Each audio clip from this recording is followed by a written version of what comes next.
Have you ever fallen in love with a motorcycle that you never owned?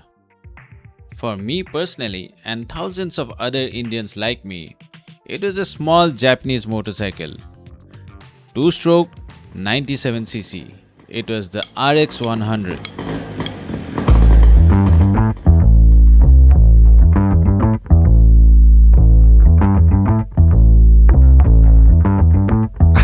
Yeah, I'm so fresh like the morning.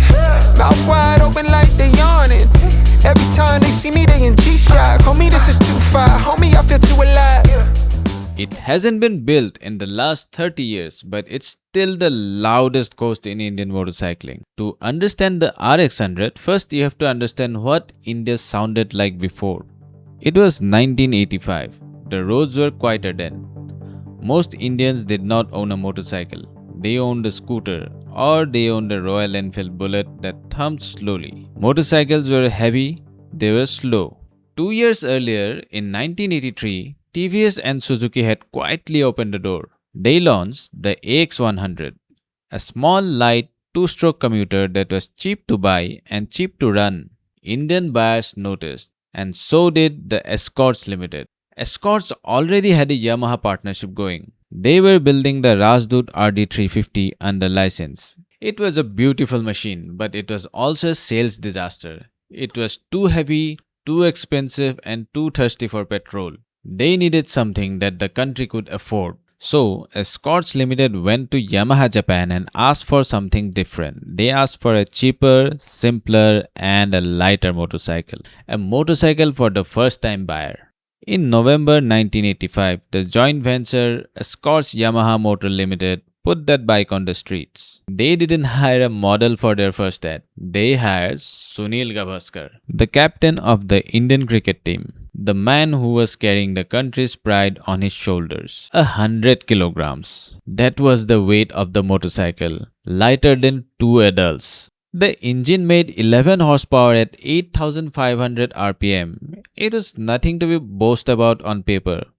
But on the road, it was an entirely different story. You could throw around an RX100 like a bicycle, and you could weave through city traffic, and it sang while you did it. That high two-stroke ring became the sound of Indian streets in the late 80s. It was the sound of college students, it was the sound of first dates, it was the sound of a country that had just discovered what a motorcycle could feel like. Sometimes she started on the first kick, and sometimes you had to earn it. So far it all sounds like a happy story, right? But here is the problem with a two-stroke engine. It pollutes a lot. A two-stroke fires every single revolution. It burns oil mixed into the fuel. That is what gives it the punch, the sound, and the cloud of smoke behind it. Through the early 90s, the Indian government began tightening its emission norms. The world was changing, and India was observing. By 1996, the rules had moved far enough that the RX100, with its old two-stroke heart, could not legally be sold anymore.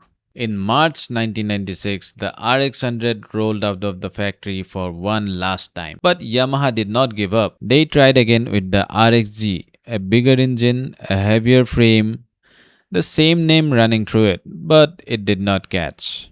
Then the RXZ in 1997. Sportier bodywork, 12 horsepower, a shorter wheelbase, but it still didn't work. Then came the RX135 in 1998, sold all the way up to August 2009. Each one was an attempt to fill the silence left behind by the original one. But each attempt was little farther from the original. A bike that was made for 11 years could not be replaced in the 13 years that followed. Look into any second-hand bike market in India today. You will find restored RX100 for 50,000 rupees to upward of 1 lakh rupees. Sometimes even a new commuter bike costs less than that.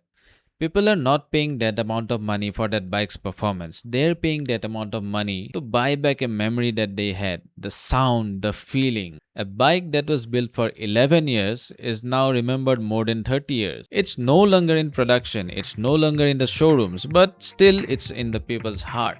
And this bike proves that you can fall in love with a motorcycle that you never owned. And right now, probably somewhere in the Indian street, a child is hearing the RX100 fire up for the first time.